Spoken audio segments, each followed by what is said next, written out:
Good morning, everyone, and thank you for joining us for today's MarkMonitor webinar. Before we begin our presentation, I'd like to run everyone through a few housekeeping items. During today's webinar, only the host will be able to see the list of all attendees. All participant lines will be muted to ensure there is no background noise. Following our presentation, we will be holding a Q&A session. If you have a question at any time for our speakers during the presentation, feel free to submit it using the Q&A tab located on your screen. You can also submit your questions at the end of the session. For any questions our speaker won't have time to answer today, we'll make sure to follow up with you after the event. We are recording today's webinar, and we plan to send out a follow-up email to all registrants with a link to the recording and presentation slides within the next couple of days. In today's webinar, Looking In-House, industry best practices on monitoring your authorized sales channels, we'll be discussing how you can add value to your brand protection program by monitoring your authorized sales channels. I'd like to go ahead and introduce our speakers for today's presentation. We are joined by Portfolio Marketing Director Akino Chikada and Client Services Managers for Brand, Trevor Robbins.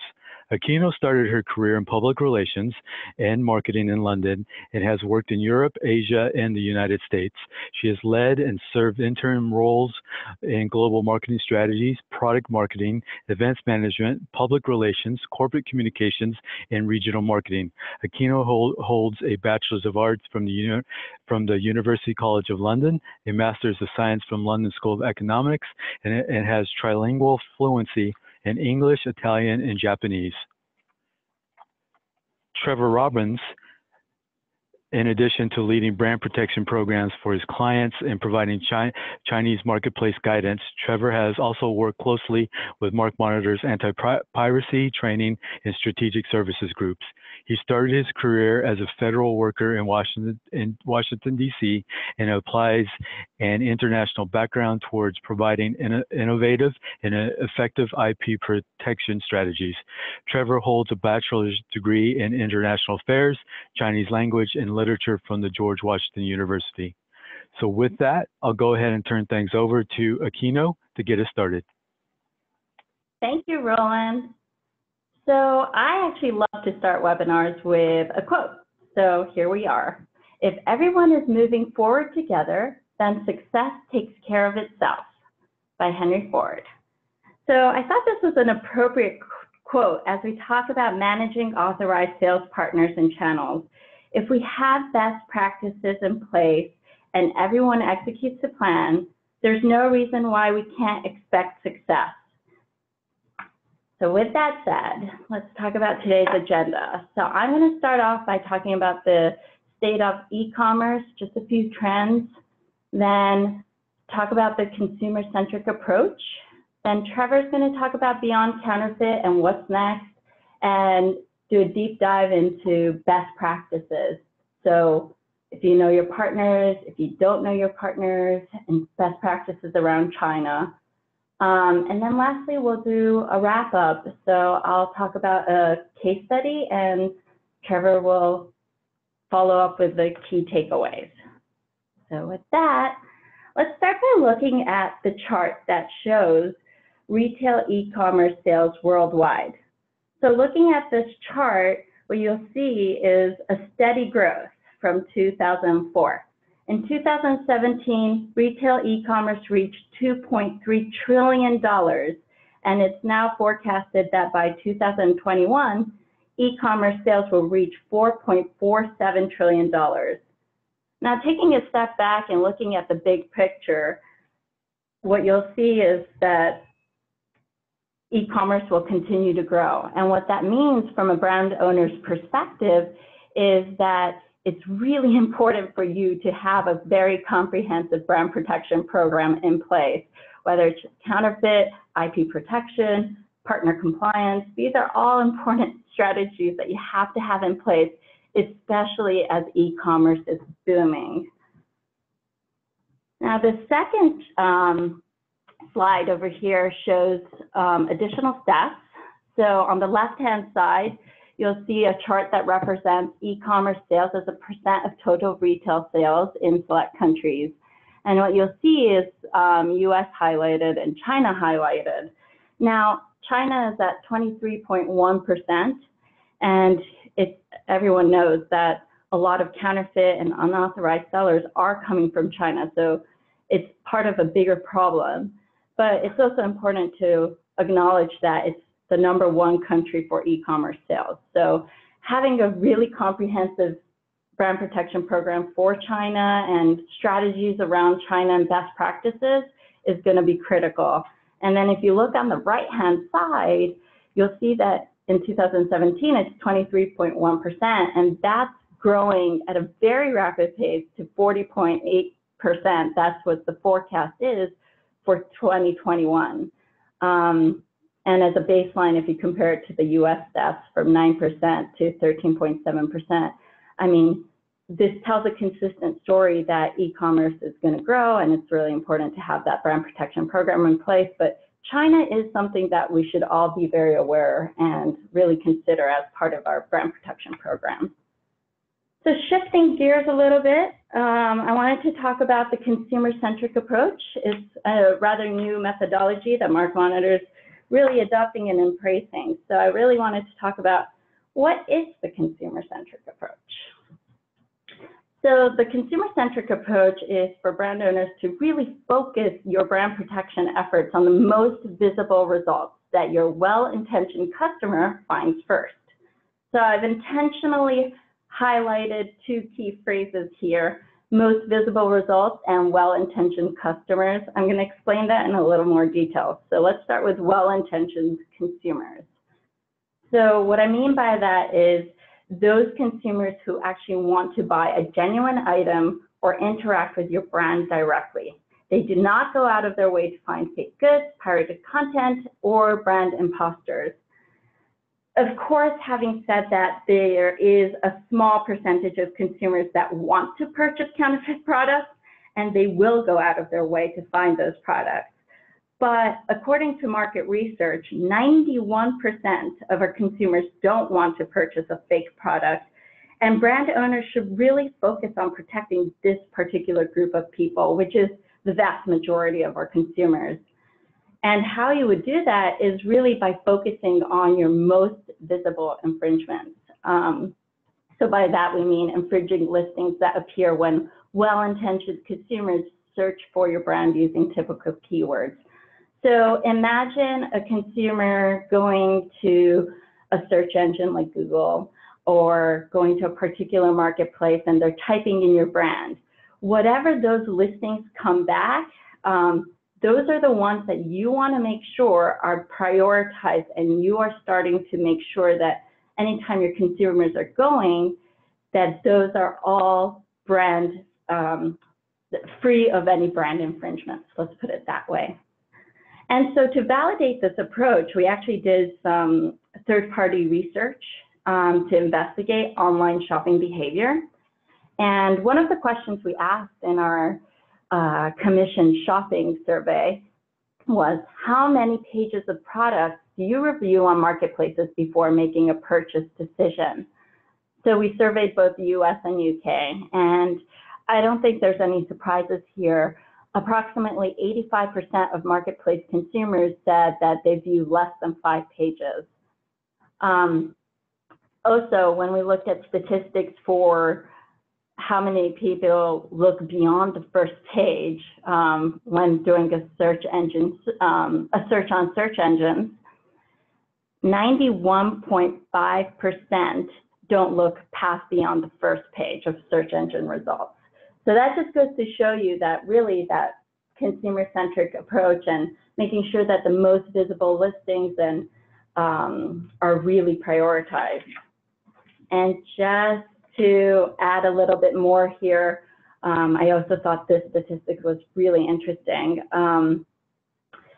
So it's not just about the page, rank also matters.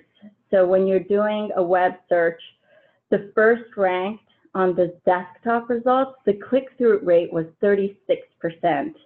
And then the second click-through, for the second ranked listing, it was just under 25%, and that's for desktop results. And if you see all the way, the 10th ranked, the click-through rate was less than 1%. So it just shows that most visible, and rank. These are all components that really matter as part of your brand protection strategy. And then coincidentally, also, if you look at the mobile, 25% of people click on the first result when using mobile. So, and then that goes down significantly as it goes to like the 10th ranked. So again, these are just additional steps to keep that in mind. And to wrap things up before I pass it on to Trevor, I wanted to share some compelling stats. So the 91% stats, I kind of already shared that with you. They claim that they would never buy a fake product intentionally. And then 34% say that they've been duped into buying a fake product. What's interesting about this statistic is that we did this survey a year prior, and they said 23% of people have been duped into buying a fake product. So the big leap from 23% to 34% in 1 year, to me, it was very telling that more and more consumers are actually buying counterfeit products by accident. And last but not least, this 86% of consumers believe brand owners should be doing more. So consumers believe that it is a brand's responsibility to actually do the brand protection and have a brand protection program. So I thought these were compelling steps to just kind of set the stage. Yeah, and thank you for setting the stage so well. I think it gives a great sense of kind of the magnitude that we all deal with on a day-to-day basis. And some of the things we're going to talk about today show that any program or any business that's using a model with partners or affiliates, they have to have equally robust programs that can deal with the scale of the market they're working in. So we tend to focus most of our, or at least in the webinars I've been on counterfeit, but we're going to talk about going beyond counterfeit and kind of looking more inward on the business. So we like to think about what comes next once we've reached this place of compliance. We've cleaned up the first 5 pages of the most visible infringements. And think about partners in general and why they're important. Partners are valuable to your business because they're the experts in their channel, and they're constantly opening up new channels and markets that your business or brands might not have been able to reach. And they're definitely at the front line with consumers. And so in that way, your partners are very much your brand. And part of being your brand and having that advantage in entering new markets comes a tremendous amount of responsibility to the brand owner of the business, which is why we have partner agreements in the first place. So we definitely realize the tremendous role they play, and also the difference in the way that you have to treat your partners as opposed to the way you might treat other infringers, because they're also your partners, they're your internal customers, and ideally with the right partner compliance programs in place, they're going to drive success for your business. So here we see kind of some of the worst outcomes or byproducts of having weak partner agreements or ineffective affiliate strategies.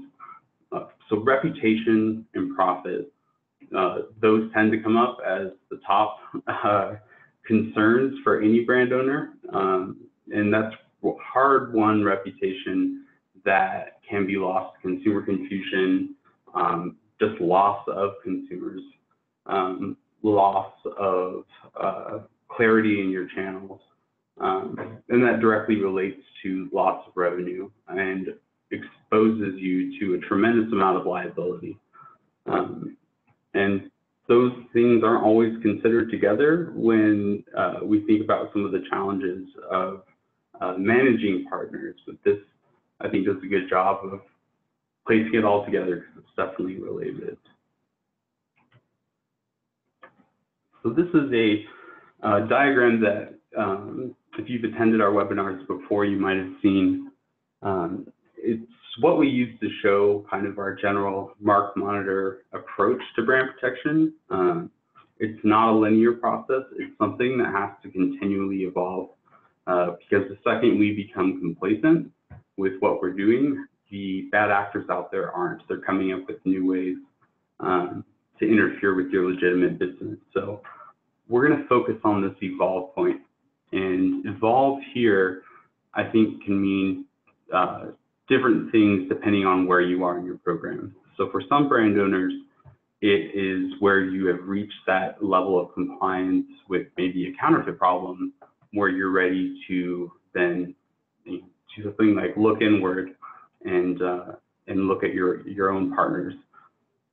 For other businesses and brand owners, evolve is going to be a necessary step that has to take place to continue to survive and operate in the conditions that Akino did a great job of outlining at the beginning.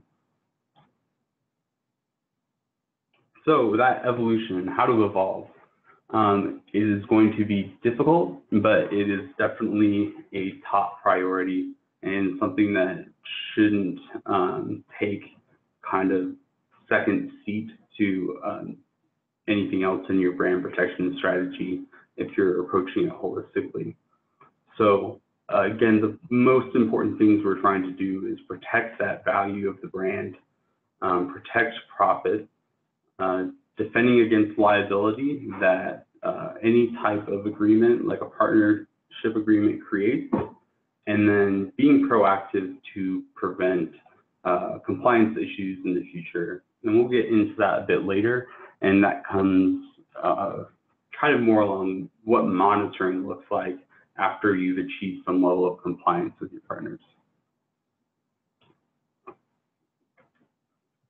So these are going to be the big ones for best practices, and we'll keep referring back to these. But starting with a clear partnership agreement in the first place is perhaps the most important thing you can do to have a successful overall program. So creating partnership agreements that are clear and clearly articulate your guidelines are going to help you head off compliance programs down the road at any stage. So being proactive and preventive is something that not all brand owners have the luxury of doing at this point, but the good news is that there are ways to kind of bring those agreements closer to that. Making sure that your agreements are comprehensive and outline exact specifications on how your IP is used. So your trademarks, your copyrighted images, your domains, your branded keywords, everything down to the placement of a logo on a website is going to be something that you want to be clear about in your agreement if you're really going to achieve the level of compliance that is going to help your partner program succeed.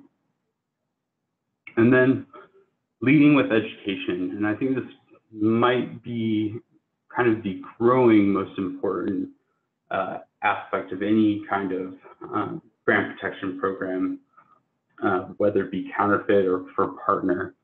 And that's remembering that you can't treat them the same as you would. If your partners step out of line, you're not going to come down as hard as you would some third-party infringer that you're not aware of.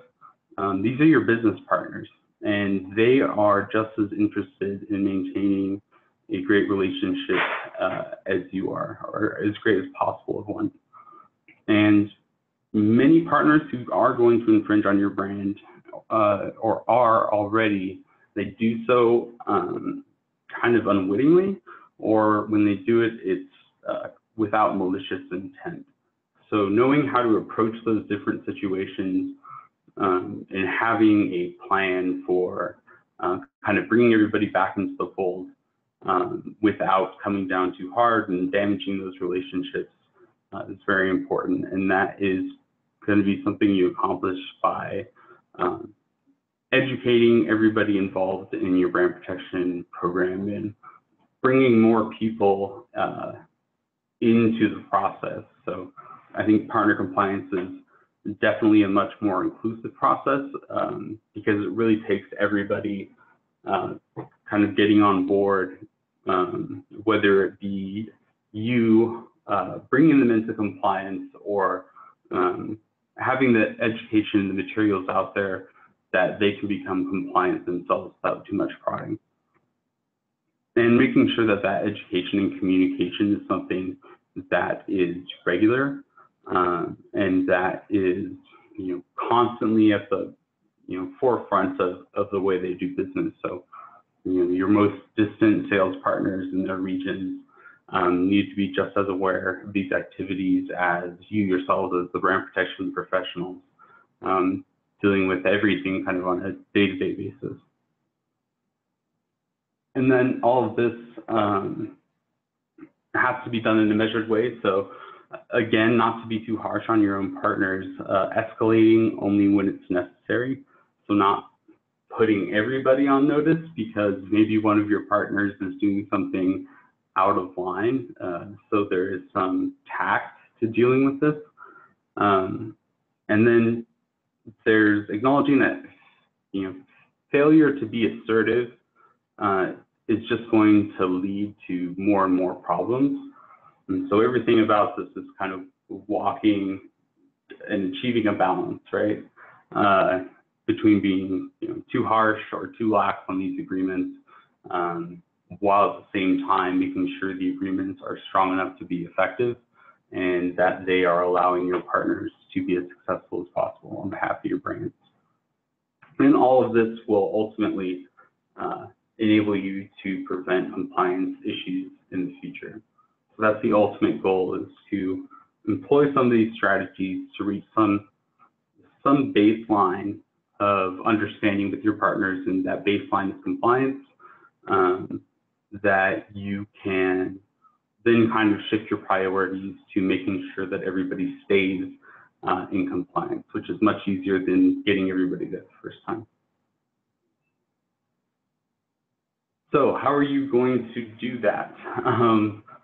Depending on how many partners or affiliates you have, which I would ask if you can even think off the top of your head, how many different partners or authorized sales channels that you have or you're aware of, and if there is a single list that exists that covers all of them. And I doubt that many of you would be able to say, yes, I know where to get that list, or everybody who's on it. Whether you have 500 partners or thousands around the world, it is a daunting task, and the only way to make it manageable is going to be to leverage technology.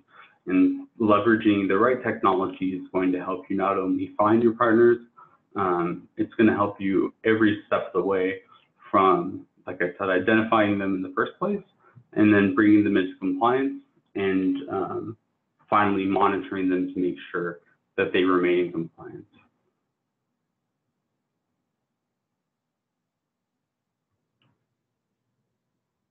So being systematic, which is kind of the whole point of implementing any type of brand protection program, is going to require the participation, as I said, of more individuals within your organization than maybe your brand protection program alone does. So once you can kind of make it a team effort with your partners and establish a consistent way of reporting and collecting information that you can then leverage to understand what your partners are truly doing, that is going to be a milestone that will be, again, difficult to reach, but that's something that you can formulate kind of on a smaller scale and then roll out to your partners abroad. And so making sure that you have the necessary communication channels in place to make that possible is going to be one of the first steps you take. You can have the best plan ever, but if you can't communicate it to everybody, it's not going to do you much good. So definitely expect a higher level of communication and having the resources to do that if you want to have a successful partner compliance program. And then again, once we reach that sort of monitoring stage after we've reached a level of compliance, we are going to rely on that information and that feedback. It can't just be a kind of one and done process. They need to stay involved in order to stay compliant. So you have the technology that's helping you monitor that level of compliance, and then you also have your partners being proactive and self-reporting, potential issues and kind of being your eyes and ears out there so that things aren't, winding up on your desk when they should be, being identified where they're happening. And then creating a feedback loop. And again, that's just about having that improved communication with your partners. And it also kind of helps extend your brand protection work internally. It's an opportunity to engage more people within your business and your brand protection efforts. So we're going to kind of jump to the actual products themselves and some measures that can be taken and that we've seen employed to varying degrees of success at the product level. And when we talk about partner compliance or affiliate monitoring, it kind of inevitably blends into the gray market question and where goods are ending up and parallel importation and all that good stuff. So some brand owners have been very successful and very proactive about creating really specific, say, regional packaging that's geared towards the market that they're selling it in, or integrating material differences in small ways into their products that will give you the leverage of parallel importation laws on marketplaces to better control when some of these distribution channels have already kind of been blurred and things are ending up where they're not. So that's always something to consider, that it's not just a compliance issue after the fact with all of these distributors or partners that are out there, but it can start at the very basic level of the product themselves. And so along with that, tightening your partner agreements in general is going to prevent all types of non-ideal distribution. And that requires looking at the agreements that you have in place, finding ways to tighten them up and then being, vigilant about enforcing them once you do. And making your brand unique to kind of protect your products from channel leaks is going to leave you with a stronger brand in the long run. So it not only is kind of addressing this, this business problem of knowing what your partners are doing and making sure that they're compliant, but it's also enhancing your brand, it's enhancing your product. So what if you don't know your partners? Like I asked earlier, I can think of multiple clients who have come to us with an authorized seller list of less than 500, and over the course of maybe a year, or in another case, 3 years, that list has grown to thousands and thousands of authorized, quote unquote, authorized distributors that they weren't aware that they had. If it's an issue that hasn't been looked at in a long time, odds are that what happens is those partner agreements tend to get warped as they get passed along, and you have partners who take it upon themselves to then authorize other parties. And once that happens enough times, you get to a point where you even start to see counterfeit mixed with authentic product. It's kind of all a related problem, but first assessing who all of your partners are and figuring out who is authorizing them is going to be that big task that technology can assist you with, and it's going to be very important in identifying who they are, because there's no way to be able to plan a resource for dealing with any of these issues if you're not fully aware of the scope. And it really does take, especially with today's online space, best of breed software solutions in order to do that. Otherwise, it's going to be unmanageable. And the completeness of even if it's just an authorized seller list that you're going to get as a result, is going to be extremely valuable in and of itself. And then it always comes back to China and why things are more difficult. So I'm going to tie the first 2 points here together. So using seller data and knowing all of the names involved.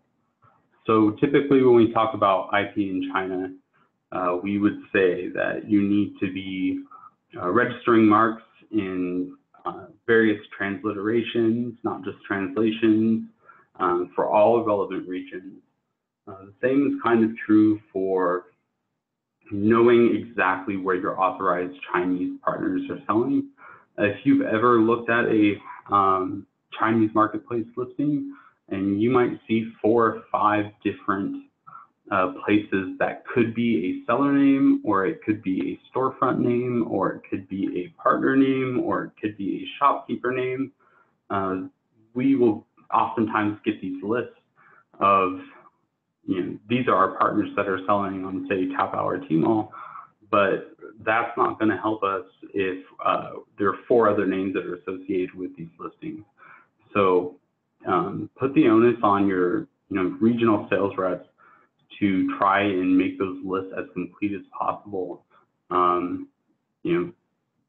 because they are bound to be more names, because the nature of what it is and how IP works in China, it's going to be more difficult to collect everything when you're identifying those partners. So be prepared for that and be vigilant about it. This one I find very interesting, and how prevalent of a problem it is today, I'm not sure, but even recently, some of the issues that we've discussed with clients have to do with long-time manufacturing partners and their agreements, where when the brand owner ultimately decided to change manufacturers, there were questions as to who actually owned the underlying IP. And this could be for a plant that's manufacturing the entire product or just a component. And those can become long, drawn out, pretty ugly fights. So making sure that you are addressing all of those details within your agreements in China is extremely important. And this is all going to boil down to making sure that you have a trusted local partner and leveraging those local relationships. And by that, we specifically mean you definitely want to have the best or reputable legal counsel in China, as well as specialists in partner contracts and different manufacturing agreements, because that law is evolving all the time. And then, just like any trademarks, having your IP in place, having these partnership agreements in place, making sure that you have all of the specific documentation that you're going to need to enforce any of these agreements that can turn into IP claims or otherwise. So be good stewards of your documents, make sure they're thorough, and do that by having a really good local partner. And then we went ahead and added finding your comfort level. Again, this is going back to that theme of this is a balancing act. You can't be too restrictive, even in China, for your most valuable partners. So constantly be rethinking the balance you want to strike. Thank you, Trevor. I thought that was very thorough and lots of best practices there and lots of food for thought for a lot of us. So I wanted to share a case study. This is from a watchmaker. And before they became a Mark Monitor client, this watchmaker had a couple of main pain points. The first was they're really frustrated with the fact that some of their products or their watches were meant to be only sold in particular markets, like in countries, but unfortunately they started seeing it being sold in other markets that they had no idea about. And they kind of felt like they were losing control over their partner programs and who all their authorized sellers are, and managing that part of their program. The second area that they really were looking to us for help was help around designing a program to deal with these authorized sellers. So as Trevor mentioned, it's really important to have clean, tight terms and conditions and communicate that effectively.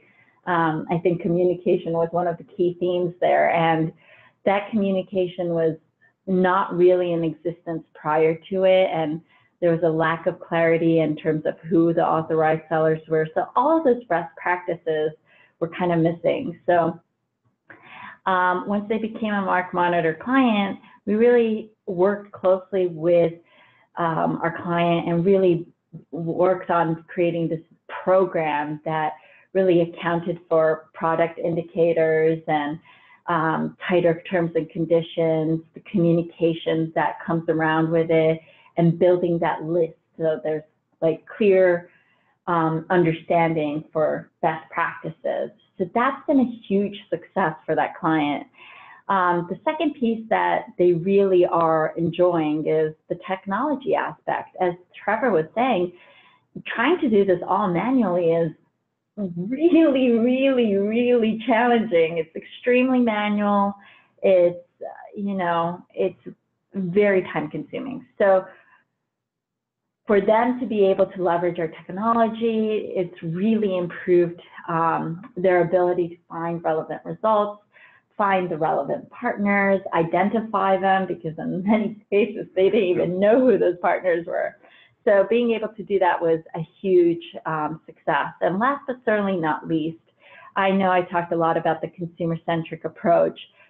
They're really benefiting from that. They're seeing that even their customers and people who are buying online, they're buying the legitimate authorized products.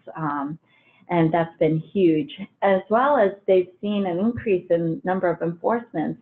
But I don't think it's really the number of enforcement that's most important here. I think it's the quality of enforcements that we've been focusing on. It's really about making sure that all the well-intentioned consumers are actually purchasing the legitimate product. So being able to enforce on, really visible, unauthorized listings has been like a huge success for them. So with that, I'm going to turn it to Trevor, who's going to take it away with key takeaways. Yeah. So as we began, e-commerce, it's constantly growing and evolving. That'll be the first point we make for any presentation. And with that growth and evolution, the threats are always changing, the challenges are changing, and there's more opportunities for your well-intentioned consumers to be duped. So again, the importance of keeping the most visible places clean. Your brand protection strategy should be matching that consumer behavior that, as those independent surveys showed and as our own industry research shows, we know where the well-intentioned consumers are hanging out, and so you need to make sure that your partners are also doing their part in keeping those places clean. And then striking that balance with your partners, because again, they are your brand and they are creating new channels, especially digital channels that have not been around before. And not having a handle on what they're doing or even knowing who they are or how many they are is going to expose you to all that liability and those kind of negative factors that we looked at the very beginning. And going about it systematically and doing it with technology and expertise is the only way that you're going to be able to make it manageable. And it can be made manageable. And then remembering the best practices that tend to apply to kind of a lot of our general guidance, which is understand the landscape, being consistent with whatever you're doing, we say be vigilant, and creating a feedback loop. So enhance communication channels wherever you can between you, your partners, and internally. It's going to create a level of comfort between business units and everyone involved in this larger brand protection goal. That's really going to drive success in your brand protection program.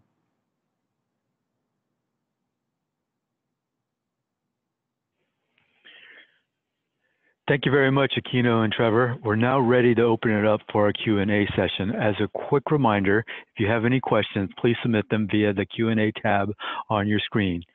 We did have a couple of questions throughout the presentation, so we'll take a look at them now. The first question is how long has MarkMonitor adopted the consumer-centric approach? That's a great question. It's actually relatively new.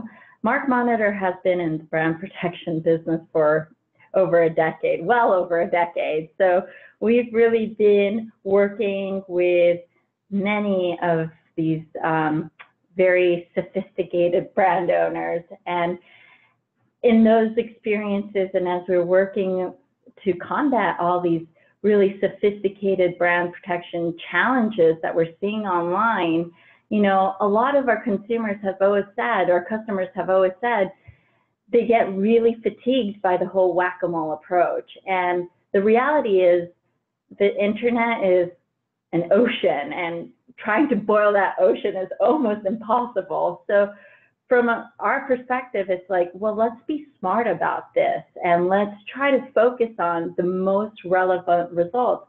Ultimately, we're never, ever going to be able to prevent someone from purchasing a counterfeit good if they're that determined to do that. So if they're going to go to page 50 and try to find that odd listing, or if they're trying to find one of those unauthorized sellers to sell an illegitimate product that you haven't approved on, those are all things that we should make sure that the well-intentioned consumers, as I said, 91% of them are well-intentioned. So we should try to protect this vast majority of people who actually want to purchase the legitimate stuff. And, I guess it's human nature for us to kind of want to find a good bargain deal. So it is tempting to kind of look for, cheap discounts or use some of those search terms. But the reality is, if we keep all those visible listings or sites really clean and clear, and we prioritize that, then we're doing our job from a brand protection perspective and really focusing and honing in on what actually matters most. So that's how we're going to that. Okay, and then the next question that came in is, how do the different challenges of managing IP in China that already exist affect partner agreements? Yeah, so we do talk a lot about the challenges that China kind of uniquely presents when it comes to everything from trademark registration or copyright or enforcement. And I think it all kind of falls back to having local expertise and leveraging that local expertise to make sure that all that nuance that that really has to be paid attention to for any type of IP issue, that same amount of care and thought is being put into your partner agreements.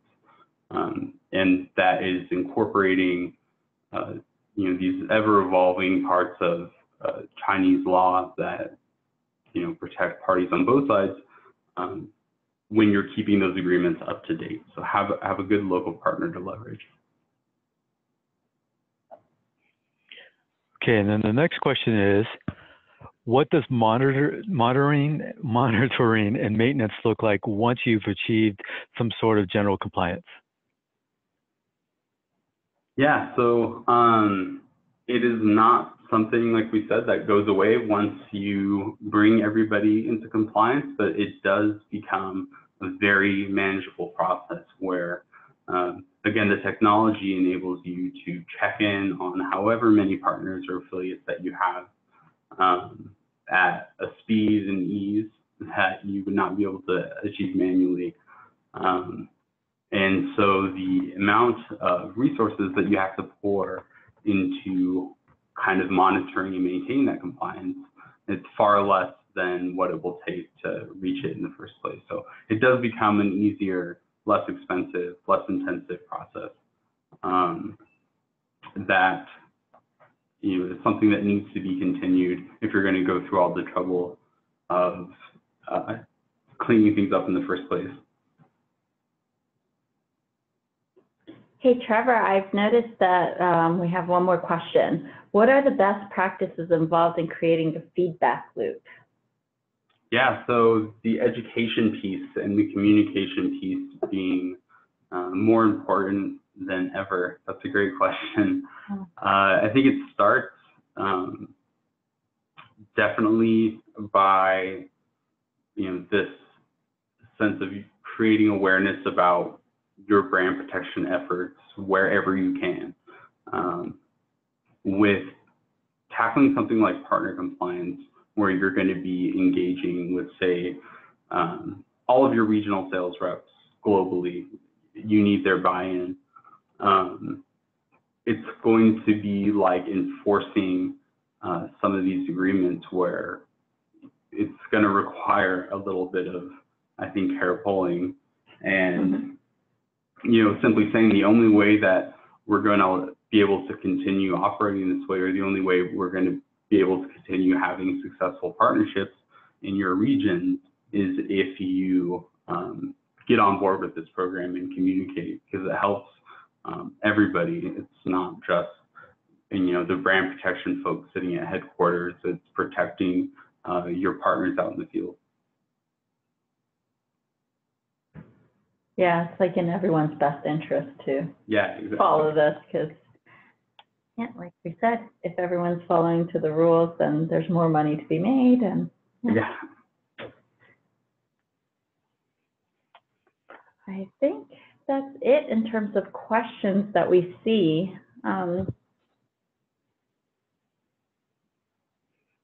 Well, great. On that note, we will go ahead and end our webinar for today. So thank you again, Akino and Trevor. We appreciate you sharing those best practices with our audience. I'd also like to thank everyone for tuning in, for their participation. As a reminder, we'll be sending out a follow-up email with a link to the webinar's presentation slides and a recording within the next couple of days. So you can be on the lookout for that email. That concludes our webinar for today. Thank you again for tuning in, and everybody have a great day.